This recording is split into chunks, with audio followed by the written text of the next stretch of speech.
Well, yesterday we tried to encourage one another with the main point that Jesus and his Heavenly Father really want us in the kingdom.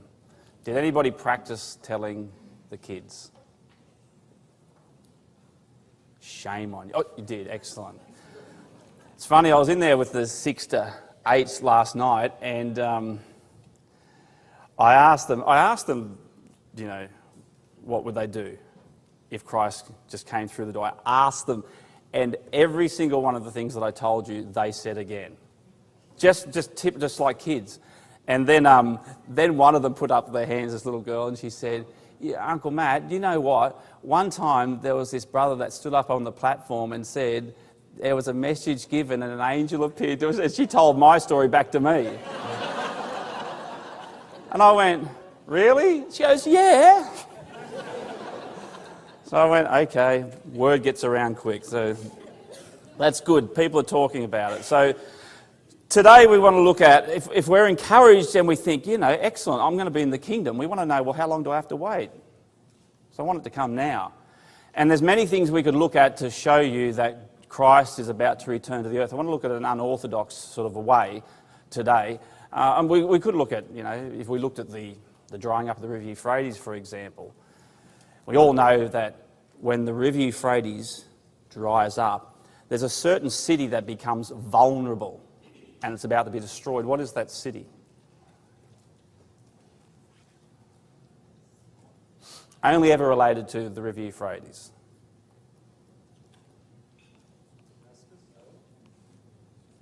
Used to flow right through the middle of it in the old days.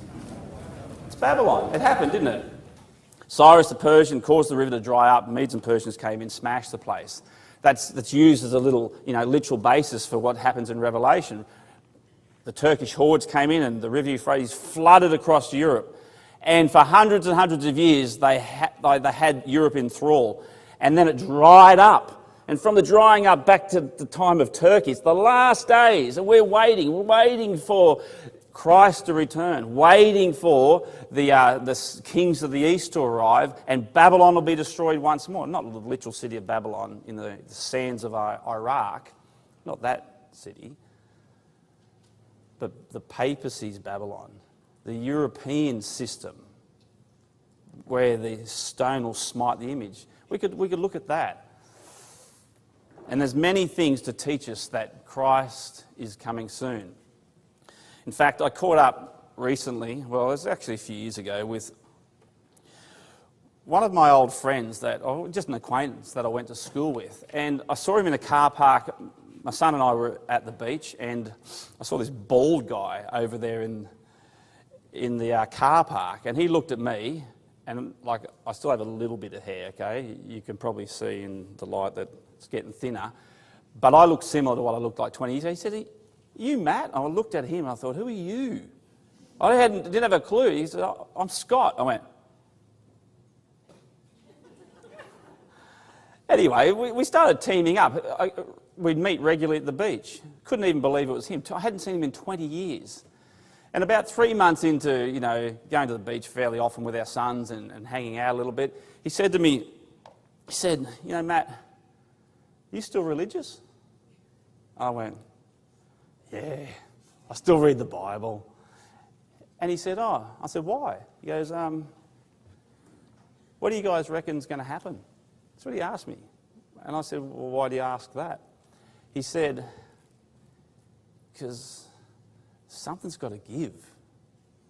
He could tell that we're in this last day scenario. He didn't even call it the last days. He just knew something big's going to happen. You could feel it in the air, can't you? Everyone knows.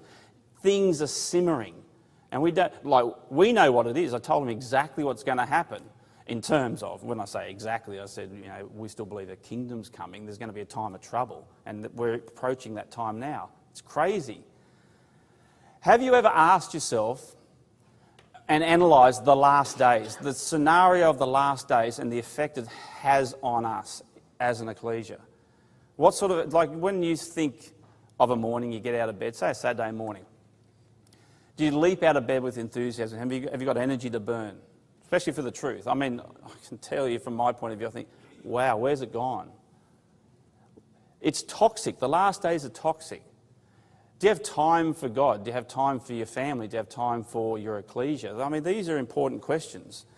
What effect are the last days having on us? So we just want to have a look at some of these things. A few current events. Some of them are humorous, but you get the idea. Like, teachers can now get homicide insurance. I'm happy for that.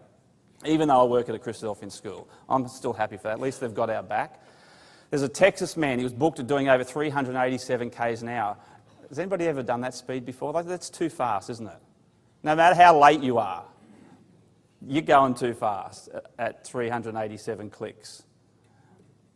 Of course, you call it miles per hour.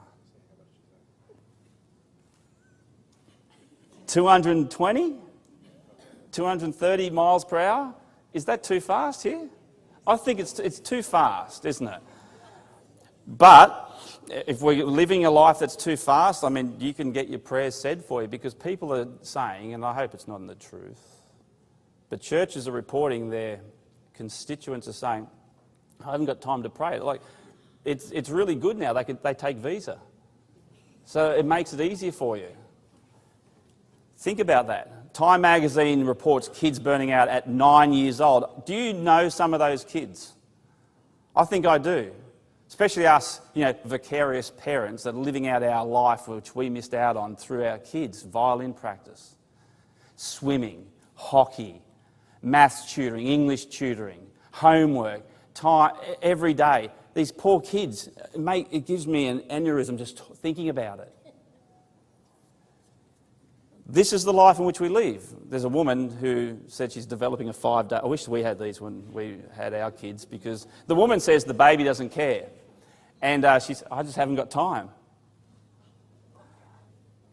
I don't know if that's real, sister. I'm not sure if that's real. But I read it and I thought, well, it's a good idea. Here's this Harvard uni man working really hard, hit the wall, boom, he had to take a 3-month sabbatical. He went to the doctors, they ran some tests. It came back, the doctors said, exhausted. Just had it. Knuckles dragging on the ground. Just couldn't do it anymore. And you think, yes, I know people like that. So the last days, a woman reports that her idea of a holiday is just to lay back in the chair at the dentist. Like, to me, the visit, who likes dentists here? I don't even know how that profession's legal. It is horrific. Dentists report falling asleep during root canal. I said this once in Adelaide, and one of the Lukes, you probably know them, they said, oh, I've had that. I'm a really good dentist. I thought, as if. This is interesting. This one at least is true. In 1967, this was a US Senate committee. They pooled their knowledge and they ran the data through all the primitive computers they had back then, like smart people. They said that by 1985, and just think about it, just let this hit you. By 1985, we'd be only working 22 hours a week and we'd be retired by 38. Now, that's 7 years I should have been retired now. It's not in sight, I can tell you, and I'm not working 22 hours a week. They said we'd be bored. Now, is that the reality of the new millennium? By 1980? No, it's not.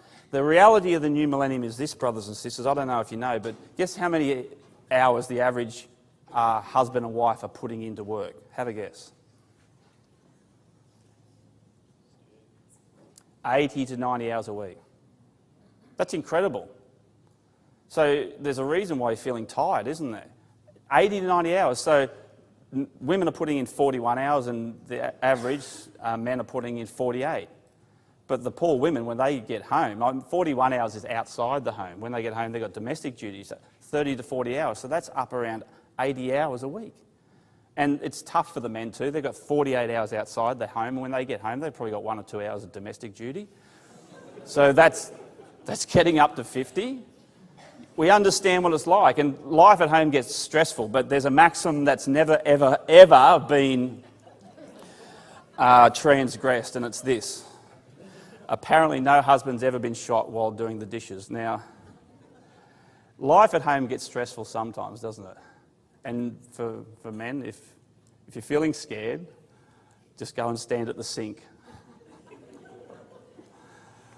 Look, we'll keep moving. You understand. 36% of people are feeling rushed all the time. The average manager gets interrupted 202 times per day. 8 months of our lives are spent opening junk mail. I don't even look at it. I ask the kids, go and get me the mail, only which has my name on it. I don't want to see anything else. You guys can have that. I've got more things to do with my life than open junk mail. I cannot stand it. The letterbox is packed. Who wants to read that sort of rubbish? We spend a year searching for misplaced objects on our desk. Does anybody know how far the average misplaced object travels? Have a guess. Like 12 inches. That's it. Doesn't go anywhere. We've got more things. Average person, this is true, gets 2.5 hours less sleep per night than what we did 100 years ago. Now, you're probably nodding thinking, yeah, that's right. We're down to 7 hours. It's still going down. We can't live like this. Things have got to give. And you ask yourself, is this affecting our life and the truth? Einstein, does anybody know how many hours sleep he had? He said he needed 11 hours sleep. 11 hours sleep. Now, I've heard a footballer say, yeah, you know what? I only need 2 hours sleep. And I think, well, you got Einstein in one hand, and who are you likely to believe? Now, you can tell just by looking at me, I don't get 11 hours sleep. All right, I'm not that intelligent. More like 2. You get the idea, but we need more sleep. Surveys have come out, 22% admit to falling asleep while driving. 100 million people last year said, yeah, I drove when I was tired. That's just... And 54% of people are saying they're more exhausted after a holiday. How does that work? Because if you talk to, say, the older brothers and sisters here, if you go back 50 years when they had time off, they could take a week off maybe in the summertime. They go down maybe to the beach, wherever, I don't know, where's the beach? Do you guys have beaches here? But somewhere, okay, somewhere. And for a week you grab a book and you sit by, in a mouldy old cabin somewhere and you just vegetate for a week. And you recharge and you restore and you rejuvenate. And so that you go back and you're right for another 12 months. That used to happen. It doesn't happen anymore. I'm serious. It doesn't happen anymore. People say, when I get back from a holiday, I'm worse. It's hard to get back on the day-to-day treadmill again. They did a study in Israel and they got people who were frazzled, like depressed, burnt out people, just had it. And they gave them a 2-week break. And they managed to decompress, like give them a really nice time and decompress all the burnout parameters so that they felt good and they were fully restored again. And they threw them back into the day-to-day treadmill. It took 3 weeks, they were back to baseline burnout. Boom. And so there's the story behind that is that you can't just save up all your needs for a week off one time a year. We need to learn the strategy of ongoing renewal. Like we need to learn it for the truth. When people request of you time and effort and people come beside you and say, I've got a problem I need to discuss with you, you need to have time to listen and space. And yet everyone feels the last day scenario where your friend comes up to you and says, like, I want to tell you, like, I've got some issues I need to talk with you about. And they're your friend, but you feel in your head, I just haven't got space, I'm going to margin. And you just don't care, you want to care. You really love them, you really want them to be in the truth, you want them to be you're happy and appreciate that they're your friend, but you just haven't got any time. You felt like that? It's the last days. It's really, really hard, brothers and sisters. And, as much as we might laugh at some of those things, the last days are toxic. We've got to do something. There's something going on in the world that's causing people to be wheezing, worn out, overcommitted, overwhelmed. It's toxic to the truth. We drop the bucket down into the well. I think about this. We pull the bucket up. There's got to be something in our bucket. If your well's dry, which sometimes I feel like mine is, it's dry. If your well's dry, we've got to do something to get some water back in there. Renew our spirit. Find time.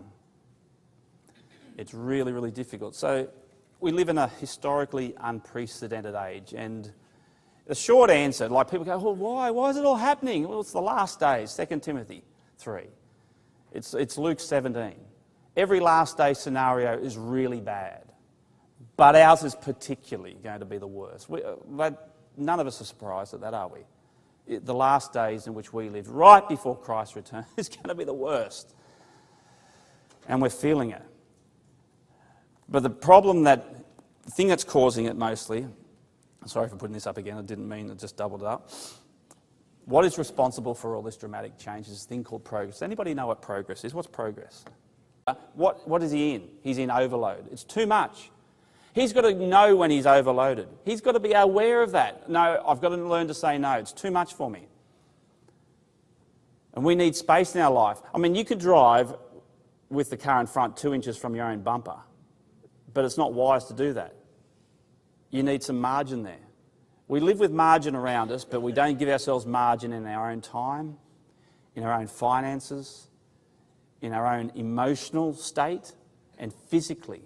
We live in a marginless world without space. As I said, this poor sister who comes up to you and says, I need to talk, and we go, I just haven't got time.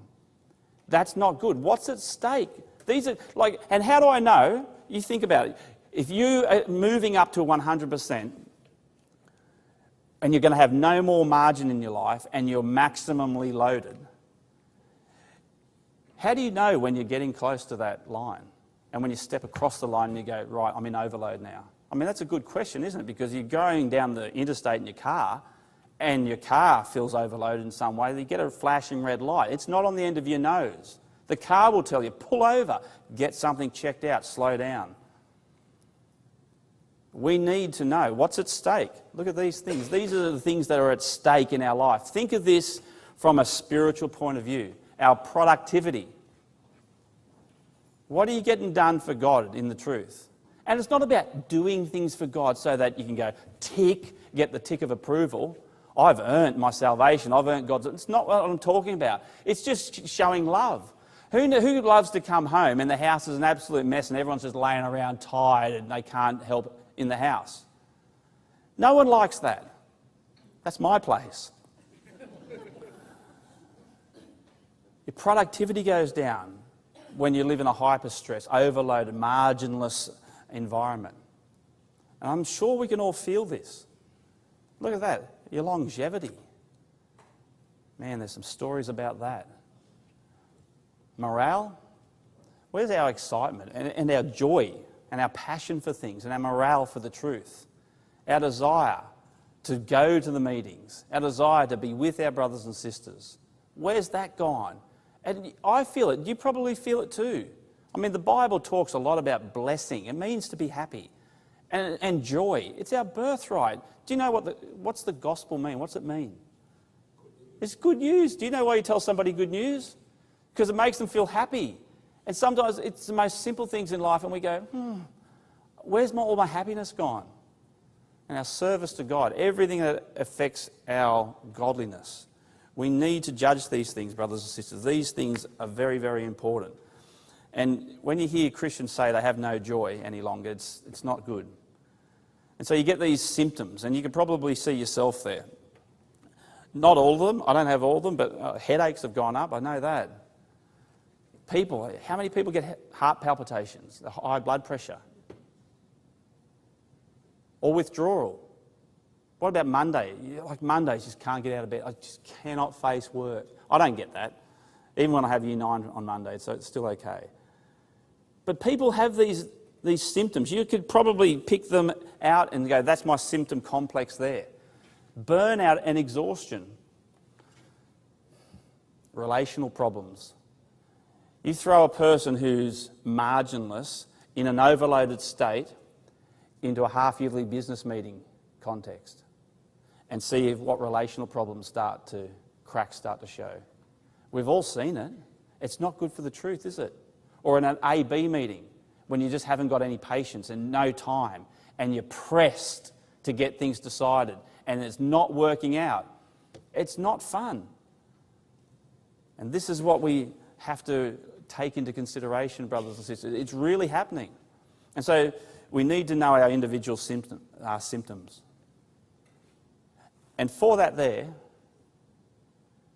you need to be true to yourself. And you need to say to yourself, man, that is me right there. And what about moral failure? There's a lot of that. A massive amount. Because people just don't care anymore. It's all about them. They just need to feel better. You need to know our individual symptoms. So just imagine for a second. I'll role play it for you, okay? A little bit of drama. 80%, 100%, and then 120%. This is in overload. Some of us feel like we're living at 150% sometimes, but 80% is good. These are the people who are new in the truth, right? They're just baptised. It's excellent. You know when you were there, you can remember it perhaps. You got 80%, and you've got time and space in your life. You get that phone call, and the recording brother says, you know, could you fill in for Bible class or some duty in the truth, whatever it is, you know, some duty in the truth. Could you fill in? And you might say, well, you know, wow. Really? You asked me? Thanks for asking, because I've got a spare class up my sleeve, and maybe, yeah, I don't mind doing that, sure. That'd be great. Thanks for asking. You hang up and you're feeling really good about yourself. And then you get the phone call, you know, hello, it's the superintendent for Sunday school. We've got a family that's going to do mission work for 3 months, and we've got this little class. It's not a very big class, but would you take Sunday school for 3 months for us, please? Kids would love to have you. And you go, that'd be great. I'd love to have them. I love kids.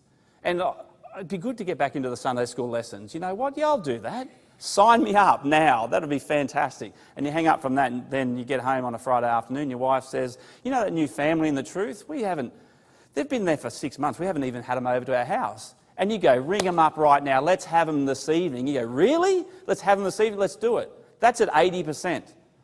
Everyone's been at 80%, or maybe you can remember what it was like when you had all that time and that enthusiasm. You move down here a little bit and you get to 100%, you get the phone call that says, you know, Brother Matt, could you fill in for the Bible class this week? And he goes,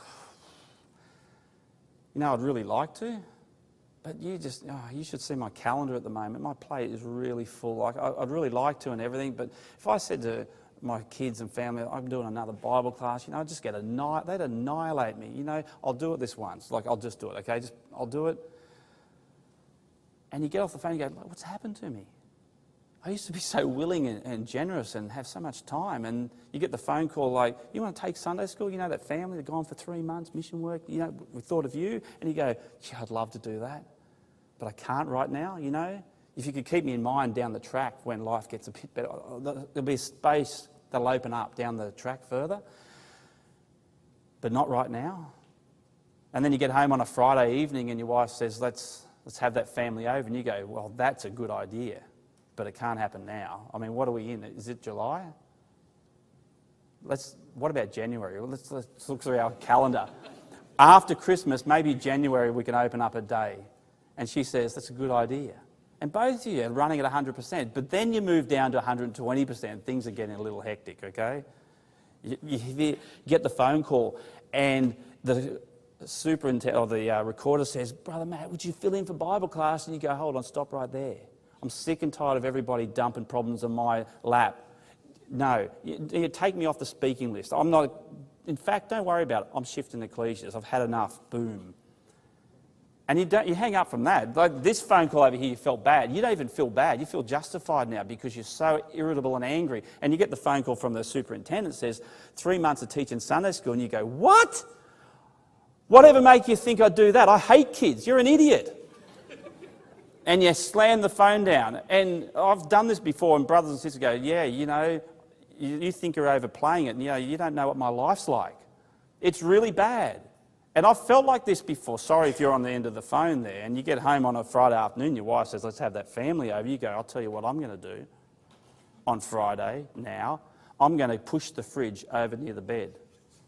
And I'm going to barricade myself in the room, and I'm going to watch movies all weekend. I'm not coming out till Monday. You do whatever you want. Now, that's me. I'm the nasty one, okay? So in which of those 3 stations, brothers and sisters, are you more likely to reflect Christ? In which of those 3 stations are you more likely to go the extra mile for your brothers and sisters and enthusiastically, energetically give yourself to the truth? It's pretty obvious, isn't it?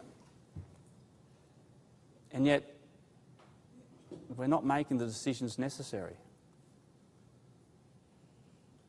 And we've got maybe a few moments because people say to me, oh, but, you know, what are we going to do about it? You know what to do about it. I've got a few slides we can flick up there and maybe go through, but I'm not going to teach you anything you don't know.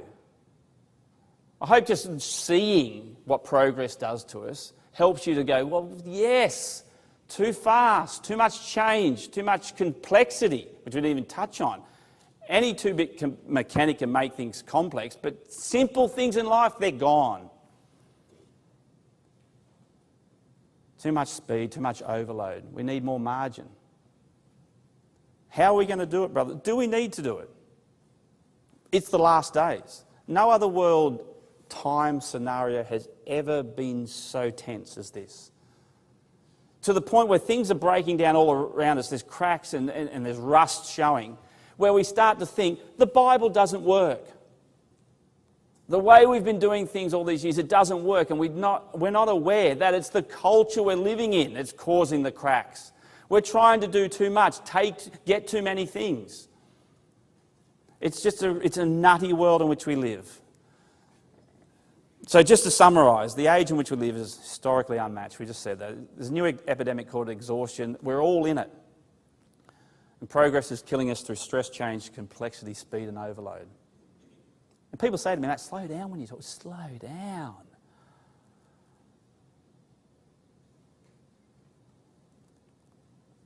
It's crazy if you graft it. Ecclesially, are we affected? Absolutely. We could turn up all the quotes to show what the last day scenario are going to be like, and you go, well, yes, I've seen that 100 times. I'm giving you a reason today. Why? Morally, people are just checking out, and fundamentally we're flawed. It's because of these things, and it's really affecting our ecclesias. That's the biggest point there. No, that doesn't work. Point with this. That's it. All of this points to the nearness of Christ's return, like no other age in which we've lived. We've got to hold on. Get a little bit of margin in our life. We need to make ourselves available for God. So how can we restore a little bit of margin in our life? Well, we've got to want to do it, okay? You've got to be intentional. You can't just get to the end of the week and go, oh, it didn't happen. You've got to put it on your fridge. You've got to put it in front of your kids and say, this is what we're going to do. We're going to do it on Monday night. We're going to do this on Tuesday. Who thinks, don't put your hands up, but think about this. It's rhetorical. Who feels like they're doing less readings with the kids than what they used to do? Who feels like they're praying less with the kids than what they used to do? I feel like that. I say it to my shame, but that's how I feel like it. And it's not just it's a feeling, it's true. History is something that happens to people. What happens is always different from what people would rather have done. Every time I do this talk, I think to myself, that's right. Get your act together, Matt. Learn to say no. Now, I love a week planned out. On Monday night, we've got this going on. Tuesday night, we've got that sporting night out. And Wednesday night's class, we get that Thursday night. And then you go, the whole week's taken up. Friday night, we're just going to have a night at home, and it gets taken up too. And you go, where did that happen? And the word no. It's not a swear word. You can say it. Say no. If you've got 36 hours of things to do in your life this day, you're not going to let it happen. If you had 24 hours worth of things to do and every one of them came back to back and you were maximally effective and you were that organised and it all started to happen, you could come at the end of the 24-hour period and go, look at that, look what I did. But one thing goes out of control. One little thing, you get a flat tyre, or you have an argument with one of the kids, or something happens and the whole day will cascade out of control. We've all had days like that, but that's what our days are like, from day to day, back to back, revolving doors. It's incredible how much stress and pressure are under. We need to say no. This is massive, taming technology. People feel like if you're going to get triggered, when you say, could you turn your phones off? That triggers people these days. We think we need these all the time. They're on the table during dinner, when once there used to be a family rule, no one answers the phone during dinner. Are you kidding? There's 6 or 8 people sitting at our table, probably, 5 of them have got mobiles, cell phones. My brain doesn't even have a space to go, oh, everybody put your phones away. But we've got to learn to tame technology. Time-saving devices. Guess which countries are the most stressed out countries? All the countries with the most time-saving devices. It's ironic, isn't it? But that's us. We need to selectively discontent. Now, there's a difference between felt choice and actual choice. So I feel like I've got no space and I can't do anything. I can't open up any more space in my life. It's easy. And I'm not like, I don't know if I could do this. I'm sure we've done it once with the kids, but it's so long ago I can't even hardly remember it. You want some space and margin in your life? It's a Tuesday afternoon and you're stressed out. Everybody's stressed. Just walk out the back to your circuit breaker, one that says, mains, switch it to off. You'll have all the margin that night you ever want. Just do it once and see if your kids like it. Make a little fire in the backyard.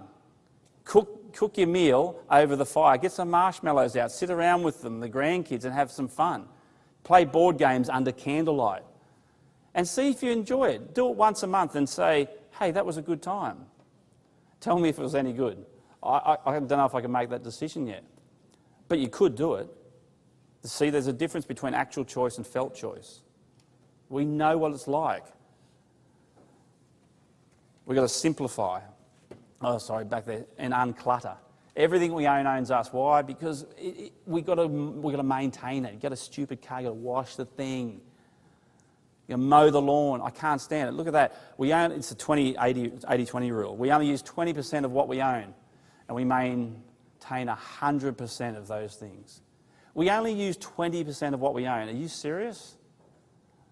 This makes me laugh. I think of this so much. So I could literally go back to my place and get rid of 80% of the things I have and still have a good life? I mean, where do they get these numbers from? And I want to know how they got into my house in the first place. Like, seriously. Throw off the things that hinder you. 80%. Cultivate contentment. Those quotes there tell us to be content. If be content wasn't written in the Bible, it'd be out of print by now. Who do you ever hear saying in life, be content? No one talks about contentment anymore. We live in the age of discontent. Give a man everything he wants, and at that moment, everything will not be everything. There's always more and more of everything, faster and faster. No one's ever been satisfied yet, except that's why God gave us the gospel, to satisfy our every need. And we're labouring under the misapprehension, brothers and sisters, that it ain't working. And I don't feel satisfied. I don't feel satisfied just as a brother in the truth. I don't feel satisfied just as a sister in the truth anymore. It's not what I'm looking for. What are you looking for? This life is like, and it's gone. And we're going to go off into eternity. And we're super focused on this life. I get focused on this life. And this life is not what it's about. We've got to learn contentment. Slow the pace, stop hurrying. As we said, fast is okay, but not too fast. This is hard. I mean, how hard is it for especially young families? Big families control too much debt. We have control debt, right? We have too much debt. We want too much. And we think, we get our needs and our wants mixed up. And we could talk about every one of these. We've got to finish now. You get the point. The big one, nourish relationships, particularly in the truth. Have time for your brothers and sisters. When someone says to you they have a problem, make that mental effort to have some space and listen and be supportive. You're going to be there one day saying, hey, I need to talk with you about something. Cultivate a network of caring brothers and sisters. Good brothers and sisters are good for your health. Do you know if you just sit in this disclosure effect, it's really good? It's cathartic. I've got a problem. You don't need to fix it. Just me sitting down with you and telling you my problem makes me feel better. Do you know that? It's an actual thing.